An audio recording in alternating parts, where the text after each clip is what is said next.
Hi, I'm Tom McNamara. Welcome to Arizona Illustrated. On this episode, we're going to do something a little bit different now. We love documentary film and not just our own. We would like to use this platform to showcase others in our community who are producing great work. Today, that's what you'll be seeing. Stories produced by University of Arizona students under the guidance of Peabody Award-winning filmmaker Lisa Molomot. We spent a day with them in the field and heard what motivated them to make these short documentaries. So please stay tuned. Learn the local history of Tucson's Chinese grocery stores. Home was the grocery store, and Mom and Dad worked hard, 18-hour days, and I realized that was probably the most important thing for immigrants in Tucson. The hidden secrets of Tohono O'odham pottery. We always try to work on pottery in the full moon. The idea is that when the moon is full, just like a woman, she's fertile during a certain time of the month. And layers of history in Tucson's oldest neighborhood and more. Gentrification is something that's very pressing here, where the identity of this neighborhood has changed.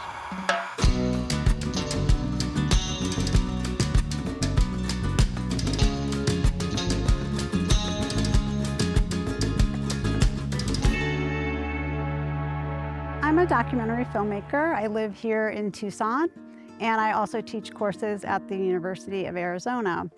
And I work on documentaries because I like telling true stories. I like not knowing necessarily what the story is going to be when I start, and most of all, I love learning about new things that I know absolutely nothing about when I start, and by the end, I feel kind of like an expert. Pima County and Desert Archaeology are working on an archaeology project here in town. Archaeology it has always been about research and providing that research for other archaeologists, but now, in more recent times, a big part of archaeology is public engagement.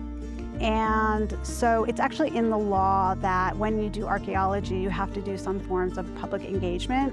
And so Pima County and Desert Archaeology decided to do some films, some documentaries.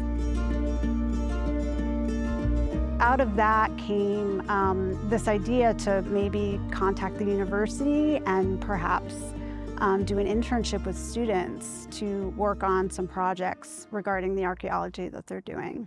These students have been wonderful, really hard workers, and came into the filming projects with their own ideas. We're here today to film reclaimed water that's happening here on the river because Fiona, who's working on this project about the river, wanted to actually see some of the mechanics of how the reclaimed water goes back into the river. Currently, I'm a BFA film and television student at U of A, so we basically are focused more on the production area of film. I think I definitely discovered that I really, really enjoy documentary filmmaking, and it's like own unique art form. I had thought initially that it was really similar to fiction, and that like you're just filming what's going on and cutting it together, but it's really like its own like unique form. I think it's really, really camera intensive, which I didn't really realize, just because you're kind of left to capture whatever's happening in front of you, and the only thing you have control over is the camera. The following stories were produced with editorial independence by University of Arizona students under the guidance of documentary filmmaker Lisa Molomot.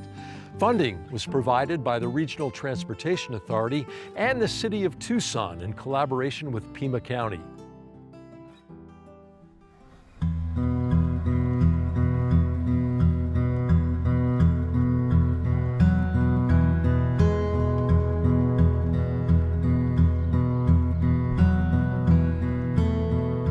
The theater is owned by Pima County. It was bought recently with the idea of restoring it as a historic property. This whole area, which is vacant now, was for many years part of this residential commercial area along Meyer Street, and included storefronts along Meyer Avenue and then a few things along Simpson here as well on the south. The archaeological remains of those things are still in place. We assumed they were to some extent, and the desert team, Homer and his crew, are out here doing test excavations to see what is in fact out here, what needs to be avoided, and potentially, as we learned this morning, what poses problems for the architects that designed the wall that goes around here and the engineers that will build it. That's tumbled in, you're telling me? Yeah. Thanks. I'm sitting on the wall of a Chinese grocery store that was built sometime between 1909 and 1919. And you can see the A Mountain or Sentinel Peak Rock Foundation. We know the store was here up until at least 1962 when it was called the Ace Store, Ace Grocery Store. And we're working at a historic site, dates from the 1880s onwards. And so these are all things that were used by people living in the last 100, 150 years. So we find things like marbles, proof that little children were playing here. And then you find things like a button, a pencil lead. This is a piece of printer's type that would be used to put down the letters that would appear in a newspaper. Down in the barrio, almost every street corner had a Chinese grocery store.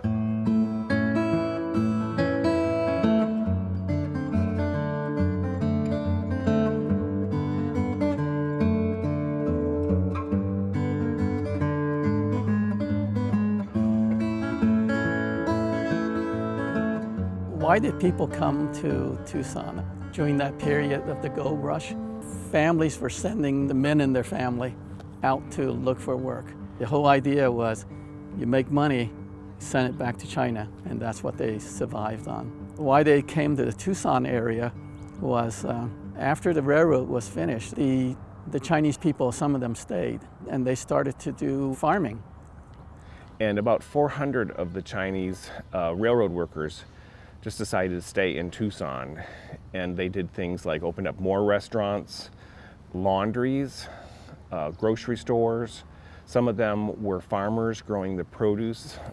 And they were able to grow the vegetables that are unfamiliar to this area and then sell it to the folks that were living here and to the O'odham people. In 1882, the United States Congress passed the Chinese Exclusion Act, and that limited immigration of the Chinese. There was a great fear that they were going to take jobs away from Americans and in Tucson from Mexicans because they would agree to work for lower wages. Also, they were sending their money back home to China, and that made people mad. History is an interesting thing. You find out a lot of unpleasant facts. Because you can't come in through the front door, you come in through the back door, which is Mexico. And so throughout the neighborhoods in Tucson, almost every street corner had a Chinese grocery store.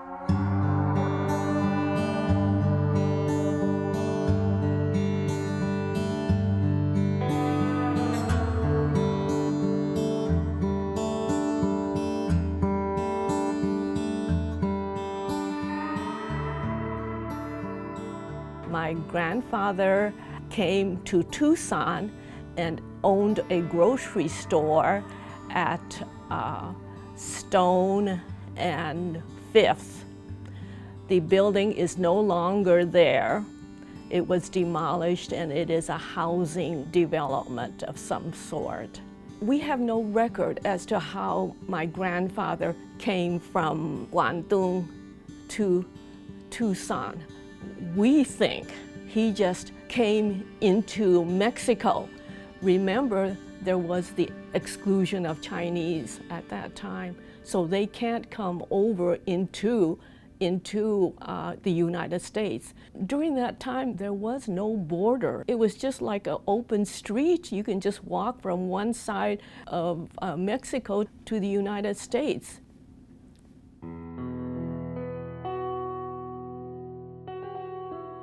The grocery stores in Tucson were so important to the Chinese immigrants in the 40s and 50s. Home was the grocery store, and Mom and Dad worked hard, 18-hour days, and I realized that was probably the most important thing for immigrants in Tucson, is to stay together as a family. We're different because of our skin color, what we eat, what we look like.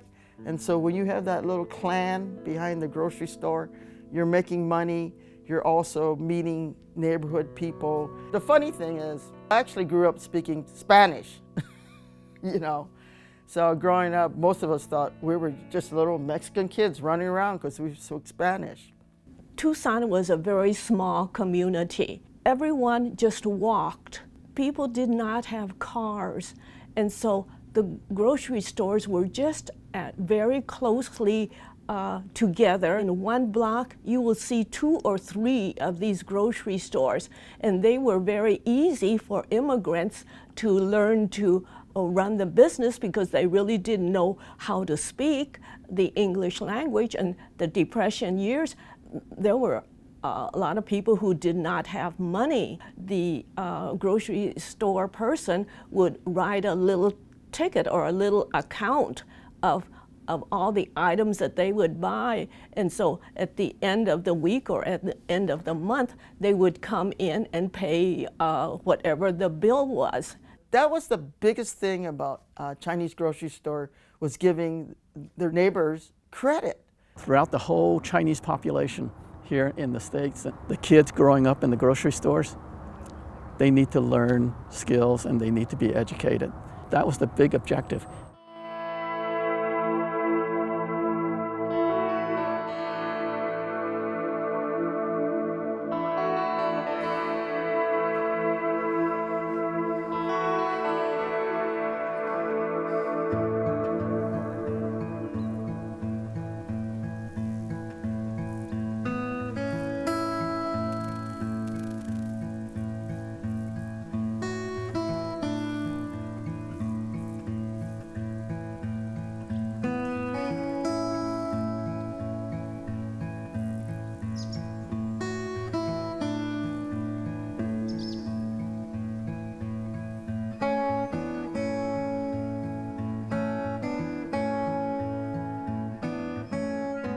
The Chinese, because they have the grocery stores, would allow credit to be taken.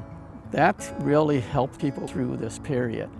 And so when we were trying to raise money for the Tucson Chinese Cultural Center, one of the things that started to come back was that, oh yes, I would donate because the Chinese people helped our family back in those days when we really needed some help.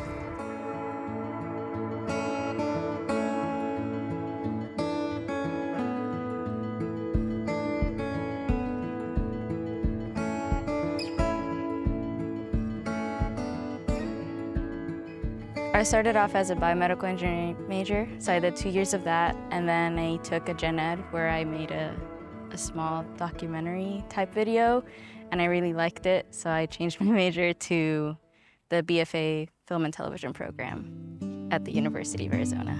I just really liked being able to tell stories. With engineering, everything is kind of like, there's a right and a wrong answer for everything, but with film, I mean, it's like life. Like documentary is like life. You can figure it out, and you can film something going in with an initial idea of what it's gonna be like, but then it can change as you film. I worked on the Chinese immigration video, the pottery video, and the pit house video. I learned a lot about just the indigenous people that used to live here and how they are trying to protect their culture and their land.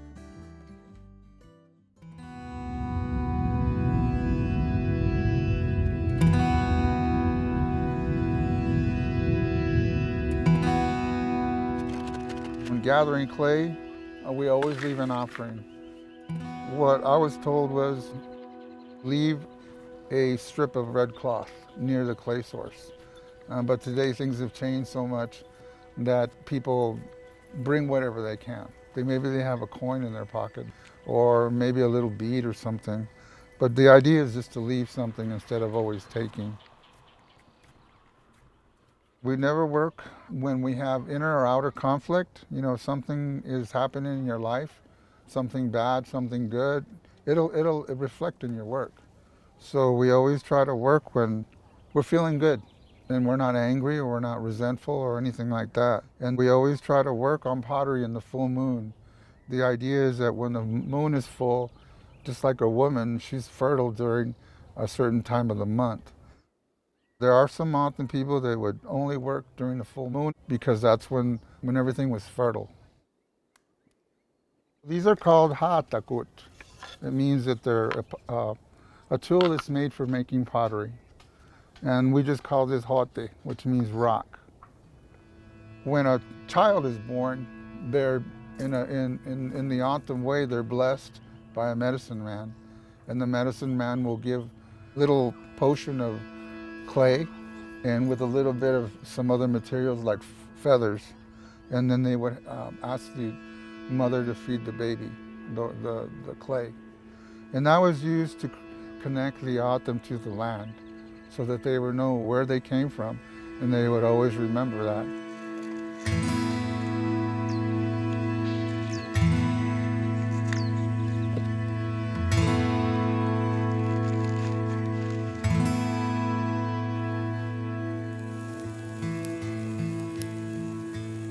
Because these clays are natural clays, they're not pure. They have a lot of extraneous material.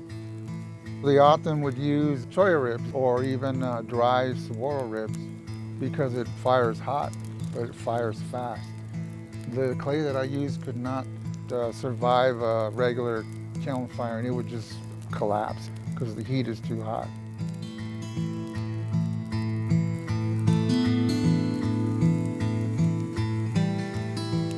I've been doing this since the early 1990s, full time.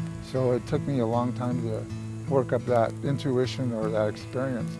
It's just an intuition that you build and you create.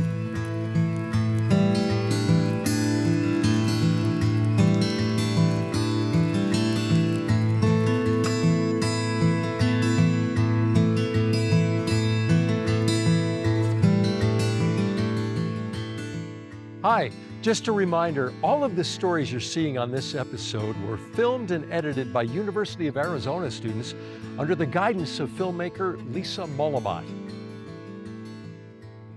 I took a class freshman year and learned about urban renewal in Tucson, and so that was a topic I was really interested in exploring.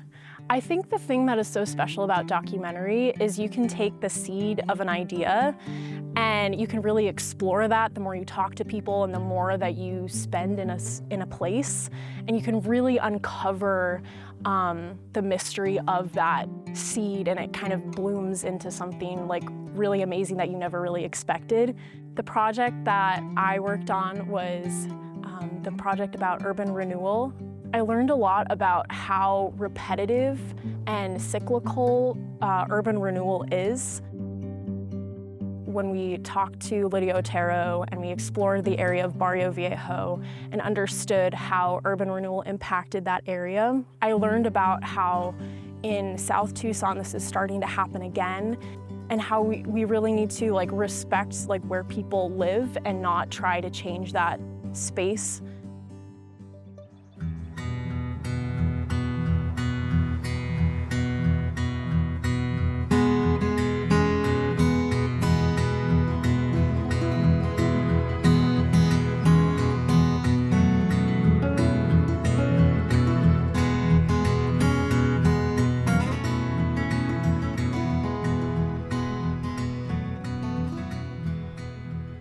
So this place, my paternal grandmother, Altagracia Otero, lived here in the early 1900s. And how do I know? Was because her husband died and she had to make a living for herself, and she sold bootleg alcohol and was arrested, and her address is here. My parents were born in Tucson. Their parents were born in Tucson. And my father's family in particular goes back to the 18th century here in Tucson. My parents were both born in this barrio here, sometimes referred to as Barrio Viejo. Most Tucsonenses who have lived in Tucson for more than 50 years have a connection to La Calle in this place.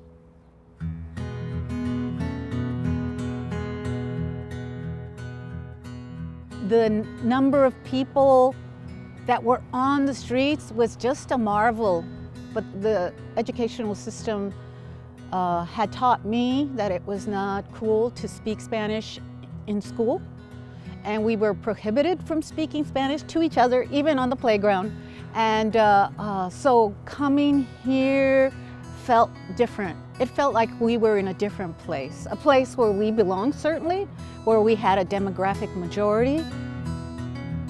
I knew a lot of Chinese Americans who spoke Spanish. I met African Americans who spoke Spanish. That mixture was very, very unique. That area too, I must say, was the most multi-ethnic community ever in Tucson, ever. There was a program that was passed by Tucson voters in 1966. Merchants in downtown Tucson thought it was going to bring more people downtown. And at that time, the city is just trying to reinvent itself as American. They didn't want tourists to come to Tucson and say, hey, Tucson's a Mexican place. They wanted to change that.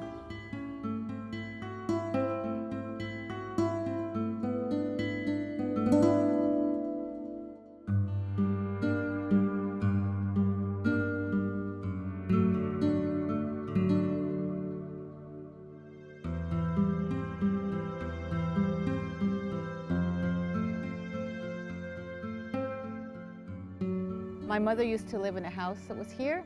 In fact, she was born in this house. I think people wanted the parking.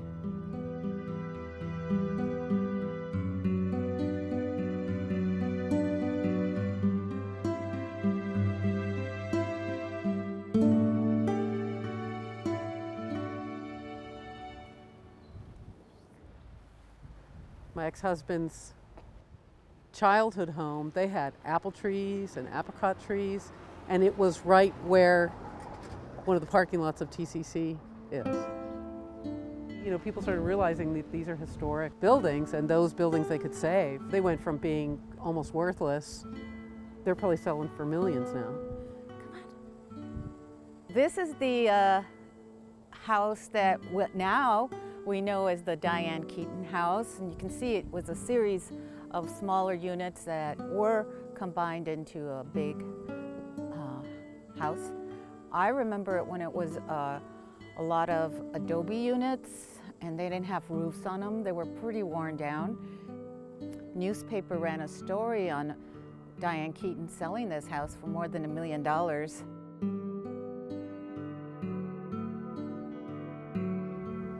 I read something in a magazine or saw something on TV that was talking about this neighborhood and talking about Tucson as being, I don't know, you know, when publicity like that gets out, it ruins towns.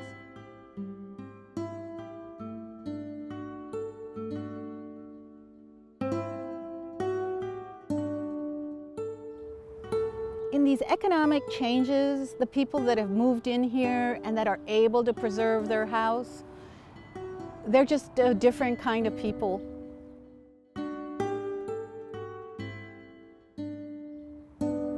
We don't see any people walking here anymore. There's no markets that are here. Used to be, but there's nothing that would attract people from the south side, people that are like my family, to come here other than to walk here and see these streets. I drive my sister, who's 82, through here, and we just reminisce.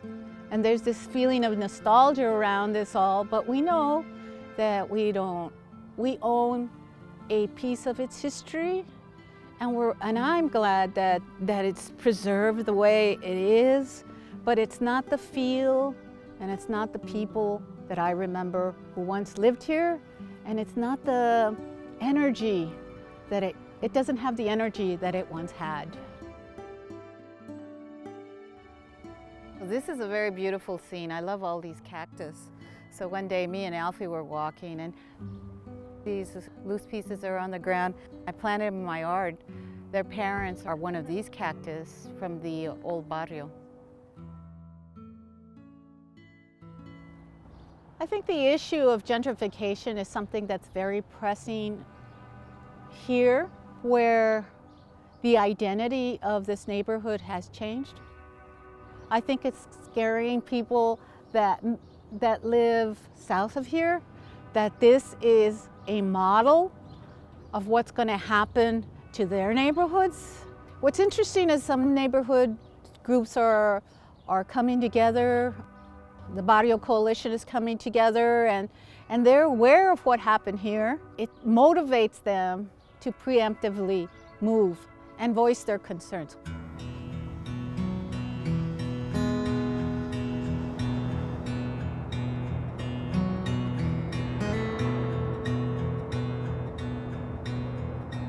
What we see first is the transmission of intergenerational knowledge, where the mother is conveying to the child that not to forget history. The parent is also saying, look beyond what's there. That if you look beyond these structures that now comprise the Tucson Convention Center, that there's more history there. I started my career in Los Angeles, and then I moved out of Los Angeles. And I feel like the day that I moved out of Los Angeles is the day I became a filmmaker. The minute you leave New York and LA, you actually are forced to make, for better or for worse, you're forced to make your own filmmaking. And for me, it was for better. Any place in America is a place where there are interesting stories. So I think that as long as the world continues to have interesting stories, you can be anywhere in the world and be a filmmaker. I think at this point in my career, I'm really big on mentoring. And that's a big part of what this project has been. So I have been their supervisor on the projects they're working on, but I've been a mentor. We talk about career stuff. We talk about what happens after the University of Arizona.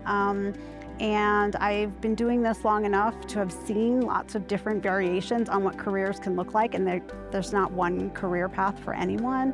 And so I love talking to the students about possibilities, like what could they do next, given their interest in film, what they want to do, how can that become a reality for them? It's just been a wonderful and rewarding experience for me. Our thanks to Lisa Molomot and those fabulous filmmakers for sharing their stories on our show today. And thank you for watching Arizona Illustrated. I'm Tom McNamara. We'll see you again next week.